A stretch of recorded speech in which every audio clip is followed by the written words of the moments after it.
When we need a project that has visible cast on and bind off edges, it's always a good idea to make sure those edges look exactly the same. There are several pairs of matching cast-ons and bind-offs, but my favorite is the one that creates a lovely chain of stitches at the edge. We all know how to get that chain of stitches at the bind-off edge because that's what the regular bind-off looks like, right? But it took me some time to find a cast-on that would match that look. First, I found it in an old Russian book about knitting. That cast-on was more suitable for the Russian knitting style, so I had to do some adjustments to convert it to the classic knitting style. And once I did that, I realized that this cast-on is very similar to the chain cast-on that is done with a crochet hook. So now I can show you two ways to get pretty much the same result. A cast-on that matches the look of the regular bind-off.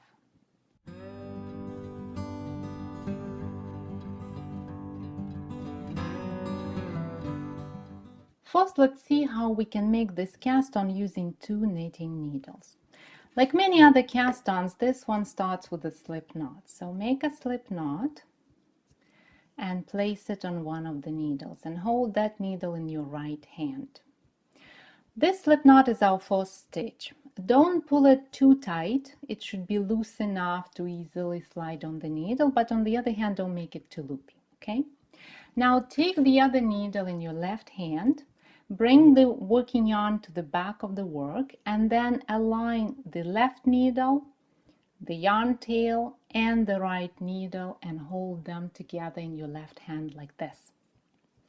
Then with your right hand, take the working yarn that is at the back of the work and wrap it counterclockwise around the tips of both needles like this.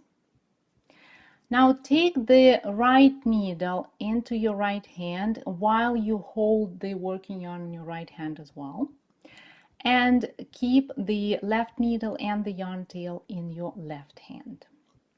Now to make a stitch, push this wrap with your left thumb, push it closer to the stitch itself, and at the same time move the tip of the right needle down, pushing that wrap through the stitch.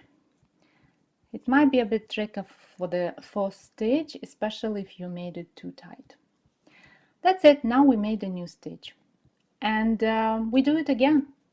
Align both needles and the yarn tail, hold them all in your left hand, then take the yarn, make the wrap, take the right needle into your right hand, and then push the wrap with your thumb and with the tip of the right needle, creating a new stitch, just like this.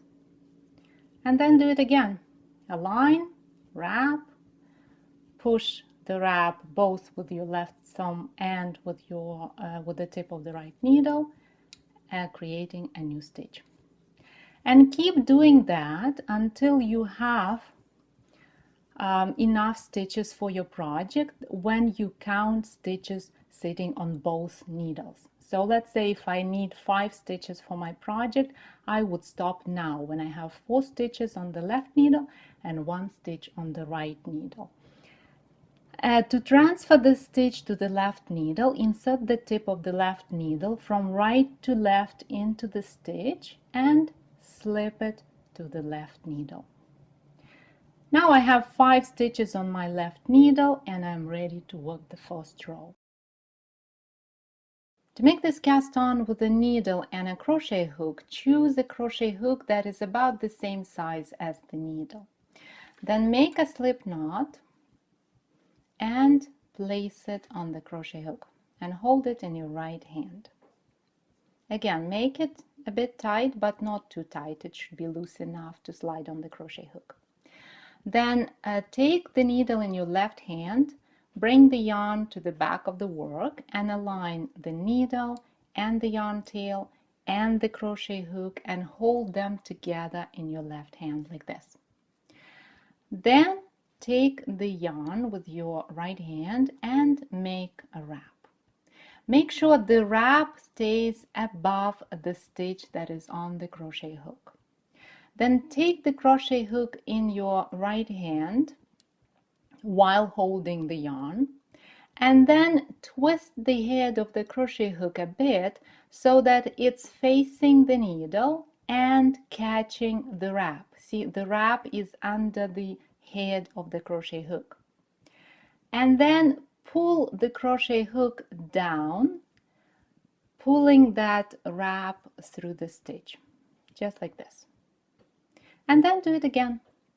Hold the crochet hook and the needle in your left hand, then make a wrap, then take the crochet hook in your right hand, twist it a bit, make sure the wrap is caught by the head of the crochet hook, and pull it down, just like this.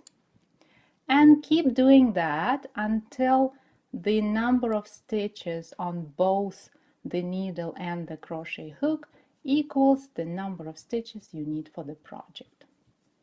So I have 5 stitches on the needle and 1 stitch on the crochet hook, so I will be good for making a project on 6 stitches.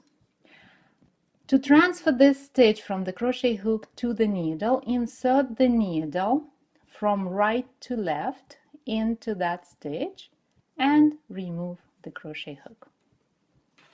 That's it. Now I have 6 stitches on my needle, and here's how the edge looks. When you work from this cast on and then bind off stitches, you will see that the cast on and the bind off edge are matching. They look exactly the same. And when you choose to slip the first stitch and purl the last stitch of every row, then the whole project will be framed by beautiful chain of stitches. No matter whether you choose to make this cast on with 2 needles or with a crochet hook, the cast on edge will look exactly like an edge created by the regular bind off. To download this tutorial as a set of step-by-step photo instructions, follow the link in the description. Next week's tutorial will be exclusive to the All Tutorials Club and my patrons. So if you are a member of the club or follow me on Patreon, I'll see you next Thursday. If not, you are always welcome to join in. The links are in the description. Thank you for watching this video and have a wonderful week. I'll see you in the next tutorial.